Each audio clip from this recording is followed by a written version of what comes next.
when you get in a business that you enjoy and you love, if you want it to thrive and you want it to grow and you want it to sustain, you got to dig into the numbers and you got to dig hard. And literally, just like blood in your body, you need it needs to keep pumping and moving through so that you can thrive as a human. It's the same with cash, money in your business. It has to keep moving. You put intention behind every single dollar that comes into your business, and that first intention should be profit. How every business should be built to run without the owner. If you're just more strategic and intentional behind every dollar that comes into your restaurant, you can change that. It does not have to be a struggle.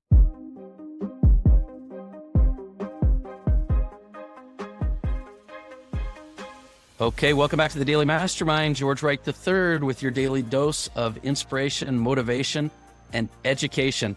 I'll tell you what, I'm pretty excited today. I got a chance to meet our guest today, Kasey, Anton, and best-selling author. I'm going to do a little bit of an intro for you real quick, Kasey, but we're really excited to have you here today because I love business and I love strategy and tactics. And, you know, today, guys, you're in for a treat because we have the owner of Spark Business Consulting, an author of the book Profit First for Restaurants. It's somebody that definitely follows a lot of what I practice with business and marketing and numbers and things like that. But a former restaurateur in Boston, tons of experience in that industry. We're going to be talking about restaurants in particular, but winning and losing strategies for hundreds of businesses. She's got 300 clients, an Amazon bestseller. Definitely a lot of stuff to dig into. So Kasey, welcome to the podcast. Hi, thank you so much. Great introduction, George. Thank you. Pleasure to be here. Oh man, I probably could go on and on and on, and you have so much experience, but I'll tell you, I love bringing individuals like yourself in because usually when we talk numbers, people start to just kind of get like either bored or distracted, but you have this awesome personality. So I think people are going to actually stick in and hang in there with us, but you know as well as I do that numbers are the game, right? So tell us a little bit about yourself, kind of like give us the backdrop story of where you're from and kind of the restaurant business, and then we'll kind of bridge into some more strategic stuff. Okay, let me try and make this not too long. So I'm originally from Connecticut, went to the University of Rhode Island. Always wanted to be in restaurants. I just wanted to own and operate restaurants since I was 5 years old. My parents did not want me to go into that industry at all. They thought it was too narrow a path. It's grueling work. Restaurants have a high unsuccessful rate, a closure rate, blah, blah, blah. I heard it all. But so I didn't go to school for hospitality management, right? I went for a business and marketing degree and I got that. But the second I graduated, I got a job at the Chart House restaurant, which at the time, yeah, love it. Love it. Yeah. So at the time, it was like one of the number one high-end steakhouses in the U.S. And there was a few here in New England. There was one in Newport, Rhode Island, Boston. So even though I got my degree, I was like, nope, I'm going back into where my heart and soul sings. And that was in the restaurant industry. So the Chart House had me work in Newport, moved me to Boston. And then Boston is where I discovered all of these beautiful little neighborhoods that had all these wonderful little bistros that these chefs were creating food I've never even seen or heard of. And I fell in love with that even more. So I started bartending, waiting tables, and becoming manager, director of operations, all the way up until I ended up owning a couple of restaurants, myself and two partners, raised some money, and we opened Bomboa in the Back Bay. And then we had another restaurant, Italian restaurant in the Fens in Kenmore Square, right by Fenway Park. Wow. It was great and it was awesome and it was a dream come true and I felt like a rock star until I didn't anymore. And as most probably restaurateurs can attest to, like there are the best of times and then there can be the worst of times. So on the other end of that, as things were not going so well in the restaurants anymore, neighborhoods were changing in Boston at the time. My partners and I were all going in different paths in our lives. One wanted to move to an island.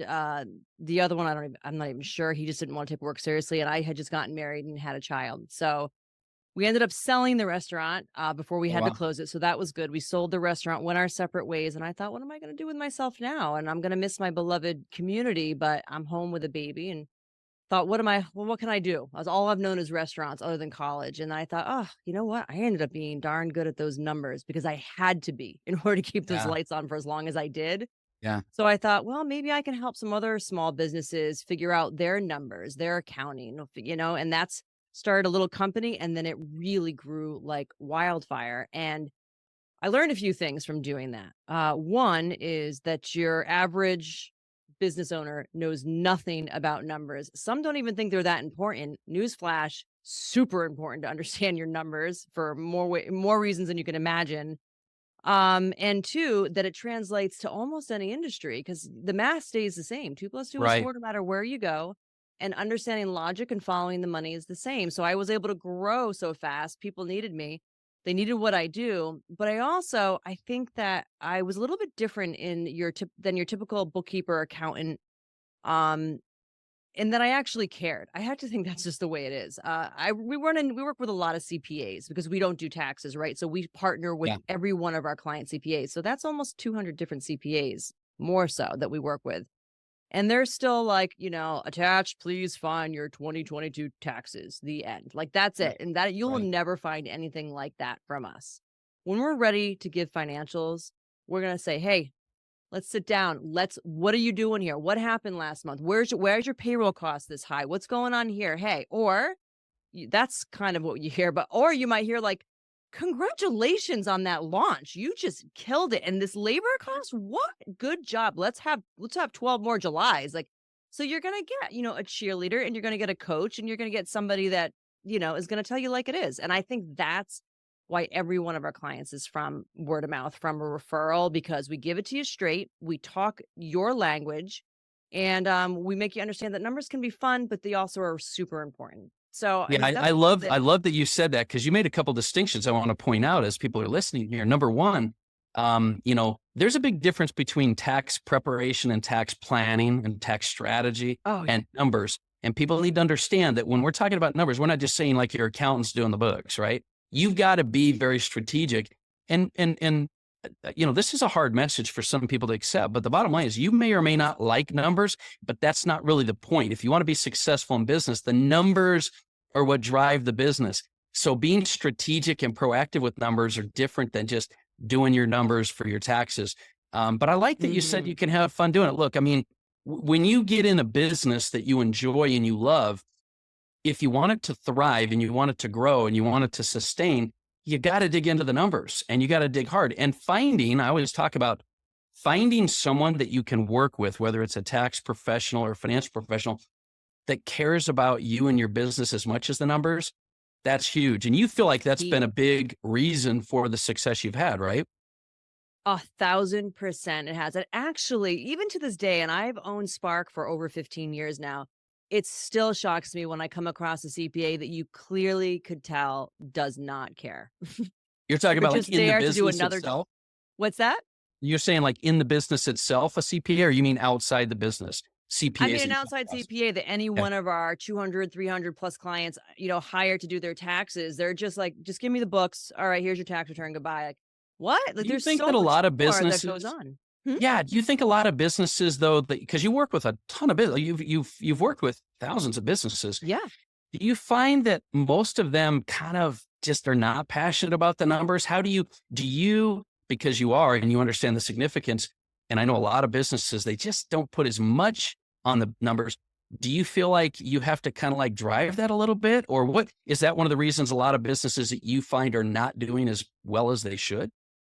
I have to drive that home a bit. I mean, a lot with all of them. And I think, yeah, I'd say 99.9% of our clients, they only came here because they felt like they think they had to. Like they have Right. you have a business, you have responsibilities, whether it's payroll or your taxes, like you have responsibilities to your numbers. So that's just one piece. That's kind of like the end game piece. Like you have to do that.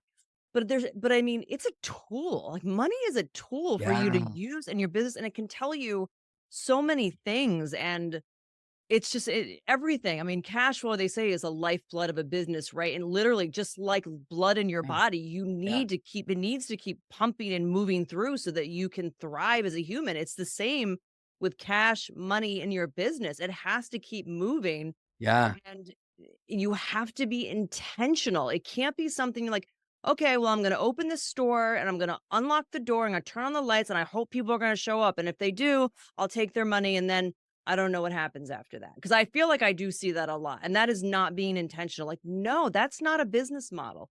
Yeah, Let's you talk wonder. about your business model. Yeah, you wonder why people wonder why businesses fail so much. I got to ask you a quick question just on your background, but also when you say numbers, because people are listening to this and they own businesses and they're investors and whatnot.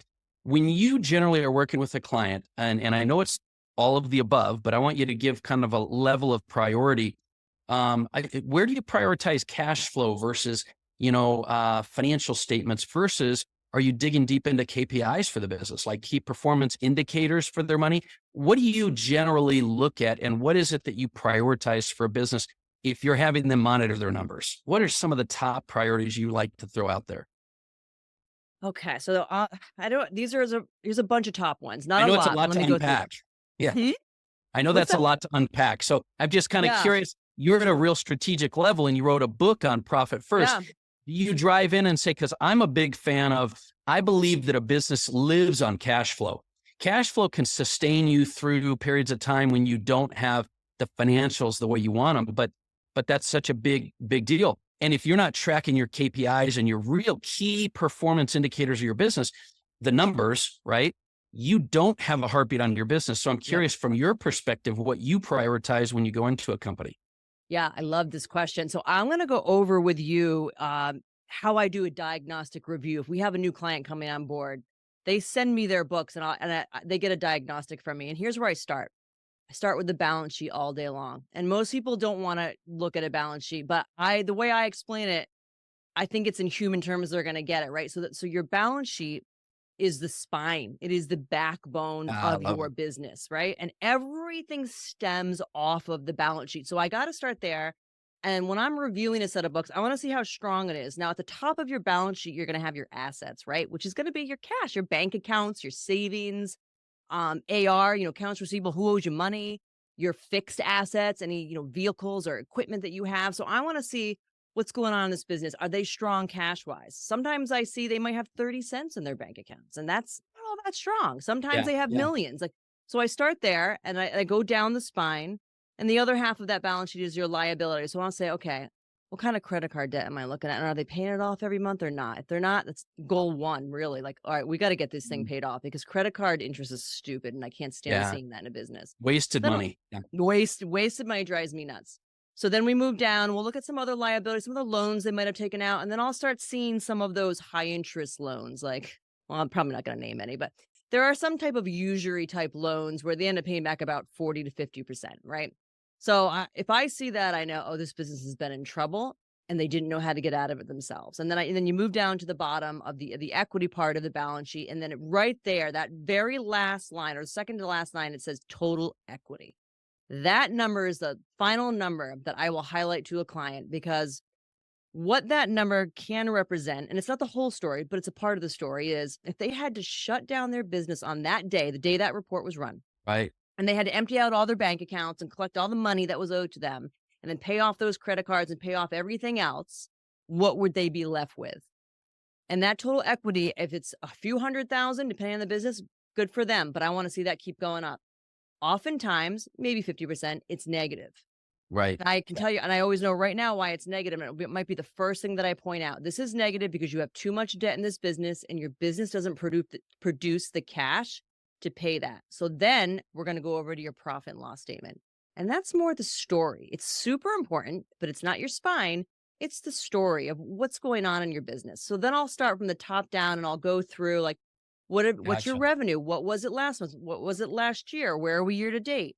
Then I'll look at prime costs in a restaurant or cost of goods sold for another business, right? Where are you cost of goods sold wise? Meaning, what did it take for you directly to produce those sales? And is it within reason?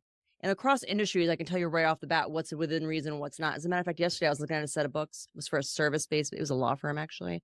85% payroll. How many businesses can survive Yeah. at 85% payroll? Yeah. Yeah. Not None. many. None.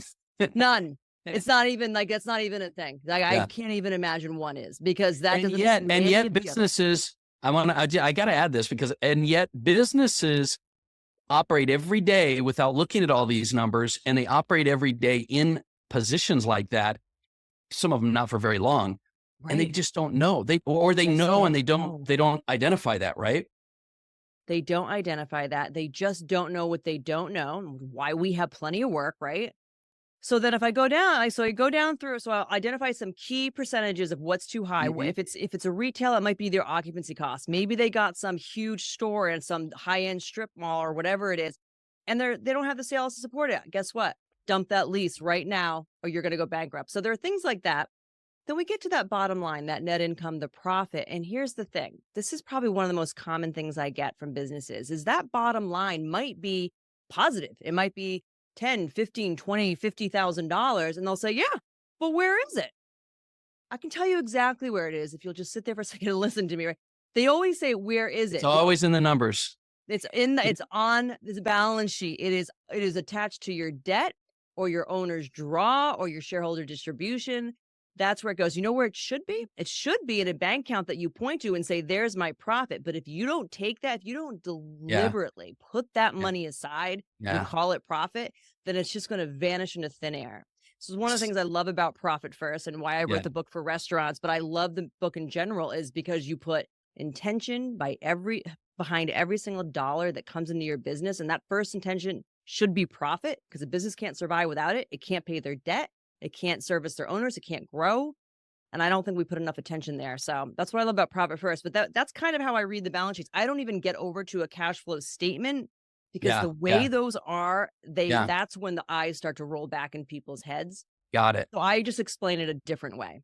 No, I love though the perspective because that's one of the reasons why you need, and I'm talking to some of the listeners out there, why you need to bring people in that have the perspective that are going to help you to make sure that you're staying focused on what's important. Because at the end of the day, and I like how you put diagnostic. I mean, we have different episodes based on health, mindset, business, finance, and wealth accumulation. And if you don't have, listen, if you have not done a diagnostic of where you're at, you don't know where to put your attention. You don't, and where your attention goes, energy flows, your results happen. So diagnostic is such a great word and such an important thing to do. And listen, I know that there's some business owners especially startup CEOs, entrepreneurs, that they struggle with being down in the weeds.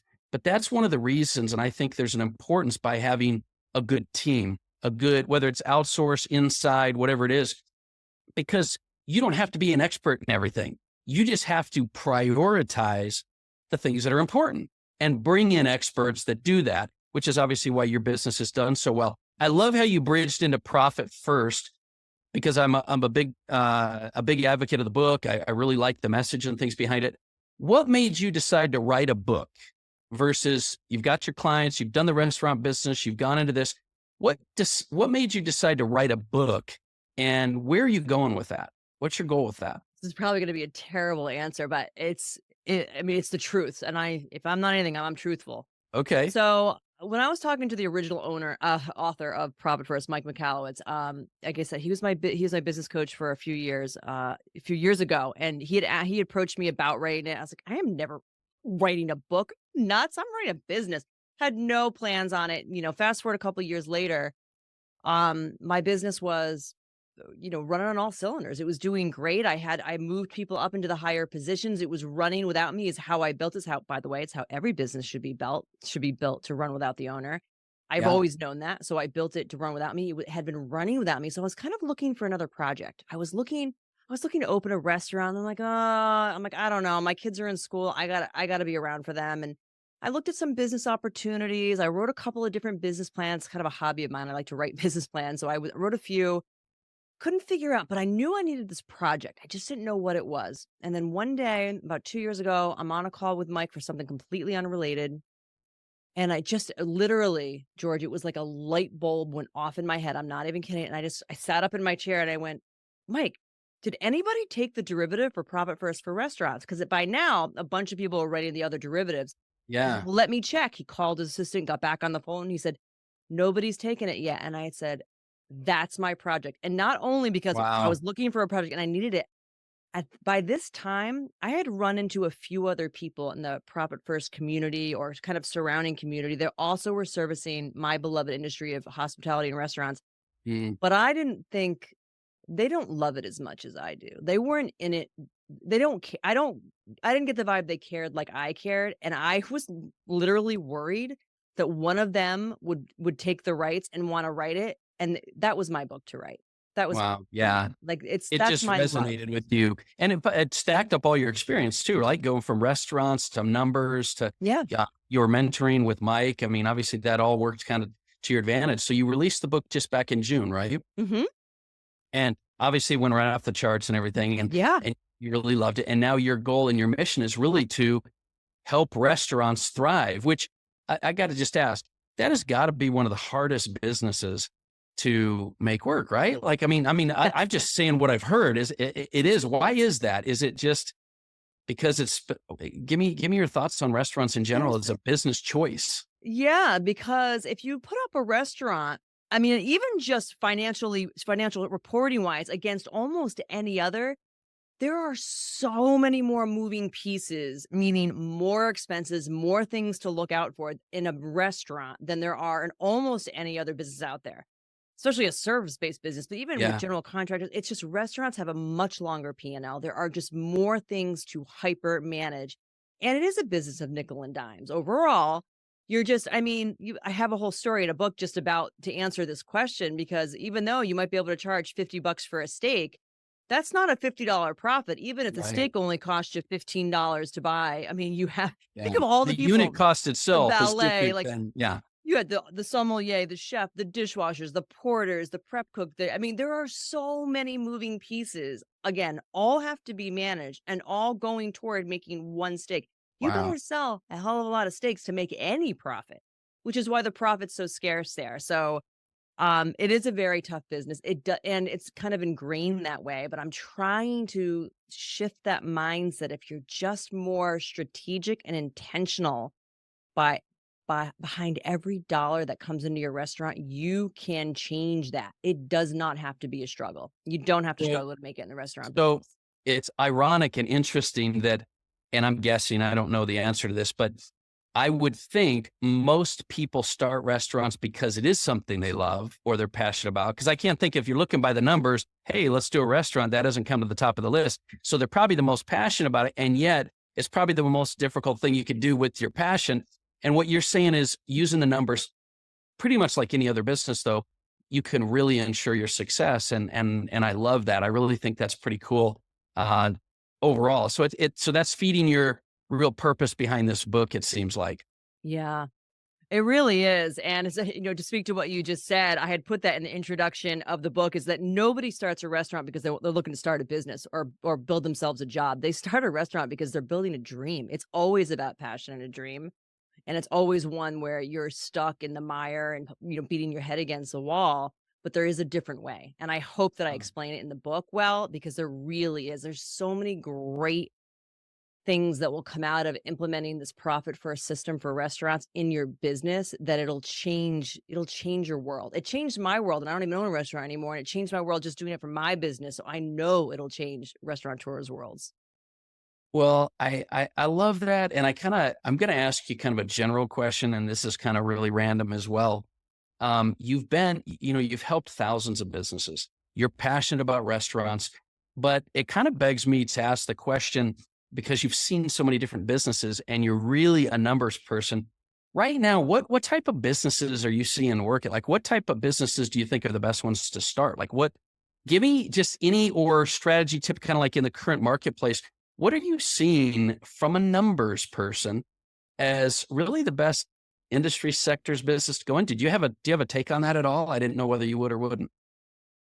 I mean, it kind of depends on what part of the country you live in as well, because we work with businesses all across the US. So we have some general contractors, small ones, that are subbing out all the work that are making a 40% profit off of that. But they're also in communities where they can charge a ton for their real estate and whatnot. So like there is a sector of that if done well.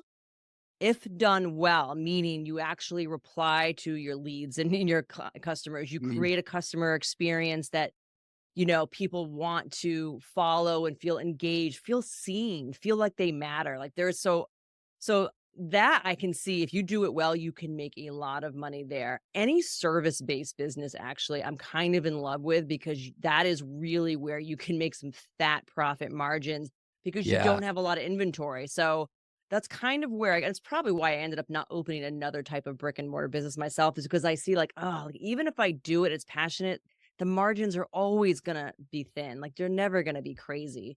Yeah, I was So curious what your response would be, just because you are a restaurateur. You're passionate about brick and mortar, but yet you see the numbers, and so I was curious, kind of where you would go with that. Well, listen, I know we don't have a lot of time, and I want to get you back on our academy group and some other things, but you have also developed a ton of like really great tools and systems. And before we kind of even get into that, I just wanted to ask you, do you have any recommendations, regardless of the type of business that someone's doing right now? What's kind of the top thing you recommend someone does to start to improve their numbers or their focus on their numbers? What's kind of that first go-to you would generally recommend to your clients to do, an action step, something tactical that they can do to start to improve either their focus or their numbers in general as a business owner? it's a really good question. I could think like I have a Is it million always things running different? through my Does mind it right now. does it depend, or do you have like No, certain tools or strategies you want to really have most businesses start out with? I would say so if we're talking specifically about number, because my first thought when you started asking me this question was, oh, you develop your morning ritual because that is everything to I me. love that. That's That's a everything. And when I finally learned that and knew it wasn't just some like woo woo mind trick, like actually having a morning routine that did not involve email or fire drills of any kind, but was about me and setting up my day for success. I think I literally turned the corner in building a multi-million dollar business was really that. So that's not numbers driven. That's just having a morning ritual for yourself that Yeah, I got to just comment on that yeah. though. I kind of left it very generic on purpose, but what I found a common trait, and success leaves clues, and common, successful people think differently, right? And the Yeah. same as the same token. It's very rare that I don't find someone say, listen, you got to get a routine. You got to get some discipline. You got to get your mindset right because it will affect everything else.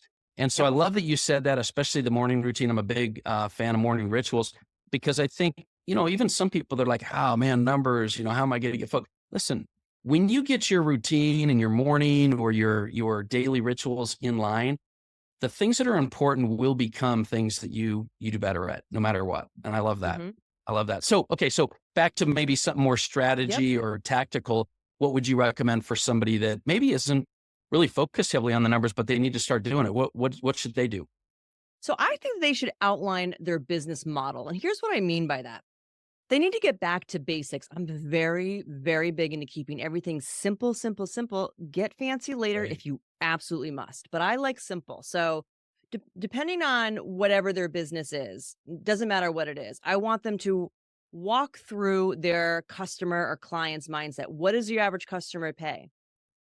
Okay, so we have that, right? Maybe your check average, your customer pay. Then what does it take for you cost wise to produce that thing that your customer bought from you? Okay, so that's your direct cost of goods Yeah. sold, perhaps. Then take a look at what your overhead and have you really done an expense analysis? I just want you to have like a business model, like, okay, 100 people walk in the door, they pay me this. I got to pay my staff to execute or whatever it is. And then I have this bit of overhead. What's left? It's basically just simple numbers, percentage wise. And I would just do this on a scratch piece of paper. Just Yeah. start looking at your business model. And I think not enough people do that. As a matter of fact, I put an entire chapter about a business model in my book, and my editor was like, this doesn't make any sense. She wanted to throw it out. I'm like, no, no, no, no. This is important because people don't think of this. Like, one example is everyone wants to open a food truck, or they did for a while, not so much anymore, but they did for a while, thinking it's a great idea. I love food trucks. But you know how many tacos you're gonna have to sell to even make any money, let alone pay yourself for the 6 hours you might be in an event? Yeah. It's a lot of freaking tacos. Like, Yeah. and people don't think about that. So if you kind of just understand your model, what you need to bring in, what it costs, and what's left over after that, it's really a good start. And it sounds simple, but not enough people No, like it. I love that, and it's funny. You're right. Most people don't do it. In fact, I will a lot of times with business, people they get so caught up in the idea or the opportunity that they don't say, okay, well, let me just like at a real high level, real strategically, let's think this thing through. What's it going to take? What are we going to do? How much are we going to end up with? And they don't even actually go down and I love how you said, keep it simple. I mean, I'm a big 1-pager guy, Yeah. but just go through your overall model real quick, because you may be in a business. These are businesses that produce that I've gone into before. And I'm sure you have as well, that you could just sit down in an hour and go, wait, this whole thing doesn't even make sense from a high strategic level. What are we missing here? And so I think going through that model periodically, because businesses Yeah. evolve, is a great strategy execution type of exercise that someone can go through. So I really love that. And I think it helps you to really get out of the weeds sometimes, because you can get so in the weeds Mm-hmm. that, and I don't mean you're in the numbers, I mean, you're just in the weeds, that you don't see the forest through the trees. You don't see the vision of where you're going. And maybe your ladder's up against the wrong wall. Like you just Exactly. you're climbing a ladder in business and it's not going where you want. So I love that. That's super cool. I love that. That's great. Well, where can everybody, I know we're kind of out of time, where can everybody follow you, find you, get access to some of the things that you've talked about? Because you do have a ton of resources. What's the best thing they can do to kind of connect with you? Yeah. So I would first say go to our big worldwide website. So that's Spark, like in Spark Plug. So sparkbusinessconsulting.com. We have a ton of information. We have a blog page where you can find all of our tools that we've developed that are free downloads. If you also happen to be a restaurateur interested in the restaurant business, we have another website. You can get to it from the Spark one, but it's Profit First for the number 4 restaurants.com. So Profit First, the number 4 restaurants.com. And there's links to the book, but we have specific restaurant tools that you can download. I think there's maybe 13 or 14 different tools where you can go down. There's some spreadsheets. There's all kinds of things in there. So those are 2 places. And then there's KaseyAnton.com for just about me and speaking and podcasts and things like that. Cool. Well, I'll put, listen, everybody, I'm going to put that in the show notes. And so I'll put those links in there. And I did go to the site. I saw a bunch of cool resources in there, checklists, hiring, Mhm. daily planners. I mean, Yep. there's a ton of resources, all designed to get you more, organized and more focused. I mean, sometimes as owners, depending on the level of business that you're in, the elevator you're going through, you need different types of tools. And so I highly recommend that. So, well, it was great spending some time with you. I really appreciate all your now. I mean, people know me; they know I'm a real tactical guy, so I love that. But I also think you have a great message. I love your dynamic team called the Sparkles. I mean, you got some cool stuff to keep people excited. So, thank you so much. Is there anything else you'd want to kind of leave our listeners with? Anything else you'd want to add to our discussion today? God, I just want to add, this has been great. I could do this stuff all day long, George. I mean, I love talking Me too. about what we do, and I know that we're helping restaurateurs and entrepreneurs in general. Even if it's helping them not open a business, it's just I love making everything super simple, down to brass tacks.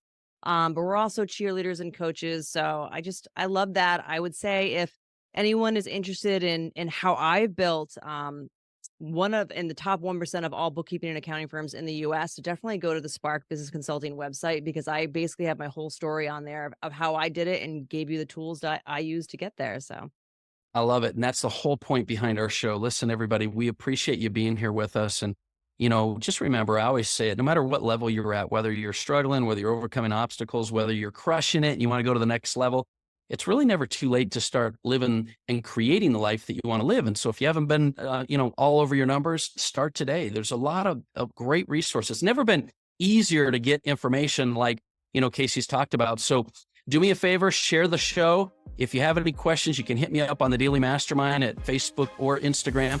And we'll look forward to talking with you more tomorrow, everybody. My name is George Wright III. This has been the Daily Mastermind. Have a great day.